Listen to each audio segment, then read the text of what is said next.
अस्सलाम वालेकुम। आज आप लोगों की बनाने जा रहे हैं बहुत ही मज़ेदार वैरायटी गोश्त में। इसका नाम है देही आलू गोश्त। तो सबसे पहला काम यहाँ पर जो है गोश्त में इस्तेमाल कर रही चॉप्स है। आपकी अपनी चॉइस है जो आप गोश्त पसंद करते हैं, मिक्स ले लें जिस तरह भी है। और ये मटन का है, ठीक है। इसकी हमें मैरिनेशन करनी है। इसमें जाएगा सबसे पहले धनिया पाउडर 2 टीस्पून बिल्कुल भरकर डालेंगे।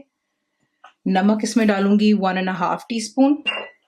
पिसी हुई लाल मिर्चें 1 टीस्पून भरकर है। कुटी हुई लाल मिर्च इसमें डाल रही हूँ 1 टीस्पून भरकर। देगी मिर्च 1.5 टीस्पून है। हल्दी 1/2 टीस्पून। अदरक और लहसुन का पेस्ट 2 टेबलस्पून बिल्कुल भरकर डालेंगे आप। और दही इसमें जाएगी 6 टेबलस्पून। तमाम चीज़ों को इसमें डालते हैं, अच्छे से मिक्स करते हैं और 15-20 मिनट के लिए इसको छोड़ देते हैं मैरिनेशन के लिए। और उसके बाद नेक्स्ट स्टेप, अब यहाँ पर हमने एक मिक्सचर बनाना है, वो मैं आपको दिखा देती हूँ। एक जग लेंगे ब्लेंडर का, उसमें आप डालेंगे 2.5 कप दही, ठीक है। ठंडी नहीं होगी, फेंट कर डालेंगे तो इंशाल्लाह जो भी सालना बनाएंगे उसमें ये कर्ड नहीं होती। तो ये दही चली गई। और इसी के साथ इसमें 3 बड़े साइज के प्याज थे मेरे पास, जिनको मैंने छीला बारीक काट कर उसे मैंने फ्राई कर लिया था और ये वो हो गया, ठीक है। तो ये इसमें जाता है प्याज, इसे अच्छे से ग्राइंड कर लें इनटू अ पेस्ट। और फिर नेक्स्ट स्टेप, अभी आपकी चॉइस है कि आपने इसको घी में बनाना है तेल में, ठीक है। मैं यहाँ पर घी इस्तेमाल कर रही हूँ। 1.5 कप घी मैंने इसमें जो है मेल्ट कर लिया था। इसमें आप डालेंगे 2-3 तेजपात, लौंग डालेंगे 4-6, सब्ज इलायचियाँ 4-6 डाल दें, दालचीनी के टुकड़े 2-3 छोटे छोटे पीसेज हैं, और साबुत काली मिर्चें 1/2 टीस्पून, ठीक है। ये तमाम चीज़ें डालते हैं। तेल जब गर्म होता है तो ड्राई स्पाइसेस अपना जायका बीच में स्ट्रेट अवे छोड़ देता है। तो यहाँ पर ऑलरेडी आपको आवाज़ आ रही है कि लौंग जो है वो कड़कड़ा रही है। यहाँ पर अब आपने ऐड करना है जो कि हमारा मैरिनेटेड गोश्त है। तो ये इसको इसमें डालते हैं। डालकर आपने जो है इसी तेल में आपने गोश्त को अच्छे से फ्राई करना है। 2-4 मिनट लगा लें, फ्लेम हाई पर रखें। और उसके बाद इसमें क्या जाता है आपको दिखाते हैं। अब इसमें आप डालेंगे जायफल और जावित्री 1/2 टीस्पून ईच है।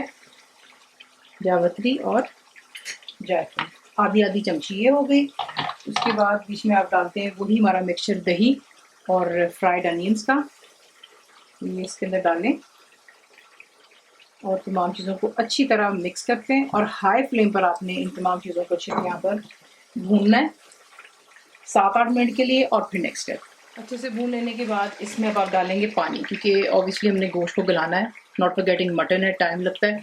अगर आप इसको सादी हांडी में जिससे कि मैं बना रही हूँ तो यहाँ पर आपको जो है तकरीबन 30 मिनट्स यानी कि आधा घंटा लग सकता है इसको पकने में, ठीक है, क्योंकि हमने गोश्त गलाना है। लेकिन अगर आप इसको प्रेशर कुकर में बना रहे हैं तो यहाँ तक आप प्रोसेस करेंगे, उसके बाद इसमें पानी डालकर जो है कम पानी डालेंगे और उसको जो है पका लेते हैं, ठीक है। तो यहाँ पर मैं पानी डालने लगी हूँ। ये वही जगह जिसमें मैंने बेसिकली प्याज और दही को ग्राइंड किया था, कोई चीज़ ज़ाया ना करते हुए। अच्छी तरह इसकी भुनाई भी हो गई। और इसको जो है यहाँ पर मैंने 4 ग्लास पानी डालें। अगर आपको इशू होता है इसको पकाते वक्त तो आप इसमें थोड़ा और डाल सकते हैं, क्योंकि कंसिस्टेंसी आपकी अपनी चॉइस पर है कि आप इसको गाढ़ा पसंद करेंगे या पतला पसंद करेंगे। हमारे घर में इसको ज़्यादा गाढ़ा नहीं पसंद, ज़्यादा पतला नहीं पसंद किया जाता, तो उसको मैं थोड़ा गाढ़ा रखती हूँ। लेकिन ये कि इसमें पानी आप इतना ज़रूर डालिएगा कि आपका कम से कम गोश्त गल जाए। और जैसे गोश्त गल जाए आपको लगे पानी कम हो गया, आप पानी और ऐड कर सकते हैं, ठीक है। और सिर्फ अपने जोश देने होते हैं 2-4 मिनट के लिए और आपका जो है सालन तैयार हो जाता है। तो ये है कि पानी चला गया, जैसे इसमें जोश आएगा हम इसे कवर करेंगे और लो टू मीडियम रख के इतना कुक करेंगे कि गोश्त अच्छे से गल जाना चाहिए। और उसको आपको दिखाते हैं नेक्स्ट स्टेप। तो देखते हैं यहाँ पर गोश्त अच्छे से गल गया, ठीक है। अब आप इसमें आलू छील कर डालेंगे आधा किलो। 1 किलो मटन में मैंने आधा किलो आलू डालें, ठीक है। तो अगर ज़्यादा बड़े साइज हैं तो उसके 4-6 स्लाइसेस कर लें, दरमियाने हैं तो 2 कर लें। आलू डालते हैं, इसको मिक्स कर लें। और मिक्स कर लेने के बाद यहाँ पर जो है आपने नमक चेक कर लेना है, ठीक है। अगर आपको मिर्चें ज़्यादा अच्छी लगती है तो आप शुरू में ही मिर्चें ज़्यादा डाल सकते हैं। और यहाँ पर नमक चेक करने का मकसद ये होता है कि आलू जो होता है, जब आप किसी भी सालन में डालते हैं, फ़र्ज़ करें कोई सालन उसमें नमक ज़्यादा हो गया तो आप उसमें आलू डाल देते हैं, तो जो आलू है वो नमक को जो है अच्छे से अब्ज़ॉर्ब कर लेता है। तो यहाँ पर नमक आपको कम लगता है तो आप ऐड कर सकते हैं। इसे कवर करेंगे और लो टू मीडियम पर रखकर तकरीबन 10 मिनट और देंगे ताकि आलू भी इसमें अच्छे से गल जाएंगे। और उसके बाद नेक्स्ट है, तो देख लें यहाँ पे आलू भी अच्छे से गल गए। अब आप इसमें डालेंगे अदरक। मेरे पास 1.5 इंच का टुकड़ा था, इस तरीके से आप जूलियन में काट लेते हैं। थोड़ा सा मैं बिल्कुल रखूँगी गार्निशिंग के लिए। और बुलेट ग्रीन चिली चाहेंगे बीच में 3-4 डाल दें,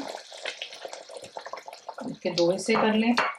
इसे मिक्स करते हैं और इसको जो है आप रख देंगे दम पर, बिल्कुल लो फ्लेम पर। तो देख लें इतना गाढ़ा जो है ये बनता है। इसे दम पे रखेंगे 4-5 मिनट के लिए और उसके बाद से करते हैं डिश आउट। 4-5 मिनट दम पर रखने के बाद अब आप इसमें डालेंगे केवड़ा वाटर, 1 टेबलस्पून बिल्कुल भर कर डाला है मैंने। इसे मिक्स कर लें और इसे डिश आउट करते हैं। इसी हिसाब से बनाते हैं। सर्व करते वक्त आप जो है इसमें अंडे भी डाल सकते हैं एज अ गार्निशिंग, बड़ा खूबसूरत दिखता है। आगे आपकी चॉइस है। थोड़ा सा ऊपर अदरक डालें, थोड़ा सा हरा धनिया, थोड़ी सी हरी मिर्च, सिर्फ गार्निशिंग के वक्त। और आप इसे सर्व कीजिए गर्मा गर्म नान हो जाए, रोटियां, रोगनी नान, जिससे आपको पसंद है। रेसिपी आपको पसंद है तो प्लीज़ को लाइक शेयर सब्सक्राइब जरूर किया करें। कंप्लीट रिटन रेसिपी आपको मिलती है मेरी वेबसाइट पे, इसको kuitfaza.net पर। उम्मीद है आप लोगों ने मेरी ऐप भी डाउनलोड कर ली की जो कि फ्री है, तो ज़रूर बनाइएगा। तो आपको कैसा लगा दुआ में याद रखें। And thank you for watching the video.